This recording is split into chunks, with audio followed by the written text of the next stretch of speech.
Essa semana, historicamente, as águas do Rio São Francisco foram transpostas para a bacia do Rio Paraíba.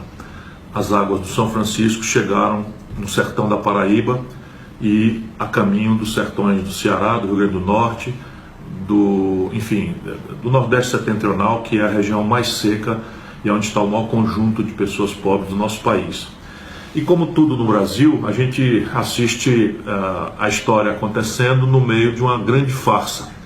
O governo golpista juntou toda a sua comitiva de golpistas e foi lá comemorar, inaugurar, talvez imaginando que a população não tenha memória e acha que foi um governo que está aí sem legitimidade do voto, não é, que realizou essa obra. Muita gente tem me pedido para eu contar a história do São Francisco. Na verdade, é uma obviedade dessas que séculos depois nós resolvemos superar. E isso resolvemos superar graças à força com que o povo brasileiro deu ao Lula a oportunidade, ou seja, um nordestino que sabe o que é a seca, de enfrentar todas as resistências, o egoísmo e o pacto de mediocridade que infelizmente manda de forma muito grave ainda no nosso país. A obviedade é a seguinte: você tem lá entre o Piauí e o Maranhão o rio Parnaíba. É o único rio perene do Nordeste pelo lado, vamos dizer, esquerdo assim, da fronteira, da vizinhança do Nordeste com a Amazônia. E cá embaixo o único rio perene é o Rio São Francisco. No meio, nessa grande esquina do Brasil, onde estão Piauí, Ceará, Rio Grande do Norte, Paraíba e o sertão de Pernambuco, não há nenhum rio perene. De maneira que o Parnaíba não tem sobra de água e o São Francisco, por mais surrado, batido, machucado como de fato está, tem uma água sobrando, especialmente depois que foi construída a cascata de barragens de Sobradinho e de outras tantas pelo efeito da geração de energia elétrica. De maneira que o rio de Sobradinho para baixo já é um rio artificial, com vazões absolutamente reguladas por razões de geração de energia elétrica. Então, falta água para 12 milhões de pessoas concentradas nas grandes populações urbanas, inclusive de Fortaleza e Campina Grande, para tomar dois exemplos de grandes cidades, e sobra água no Rio São Francisco. Fazer uma coisa encontrar com a outra era uma decisão que Dom Pedro imaginou no passado e que muita gente falou, mas ninguém teve a coragem, a audácia e a disposição de fazer.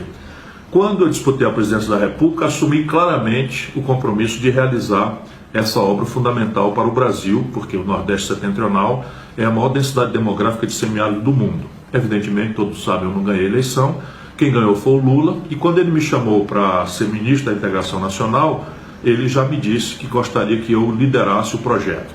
E graças à força do Lula, eu pude reunir o que há de melhor na inteligência brasileira, todo o pensamento acadêmico, as universidades. Esse projeto foi feito rigorosamente pela inteligência brasileira.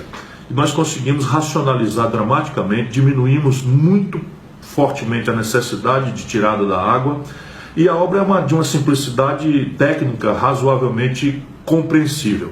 A água sobe bombeada e depois desce irrigando rios secos, e os canais são apenas para transpor certos trechos da geografia, mas na verdade a obra não é uma obra que tira água daqui e entrega acolá. Ela espalha a água por toda a influência do processo, obriga a uma nova institucionalidade na gestão das águas, na economicidade, no jeito com que nós temos que tratar a questão dos recursos hídricos.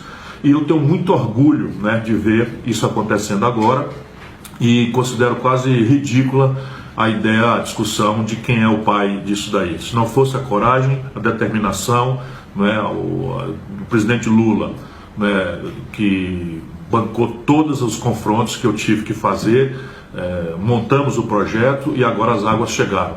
A história vai pacificar isso, esses vermes que infestam a política vão passar, mas a história brasileira vai registrar, e eu tenho muito orgulho de ter colaborado para que essa obra extraordinária mudasse de uma vez por todas a face seca do Nordeste brasileiro. Uai, seu app de vídeos curtos.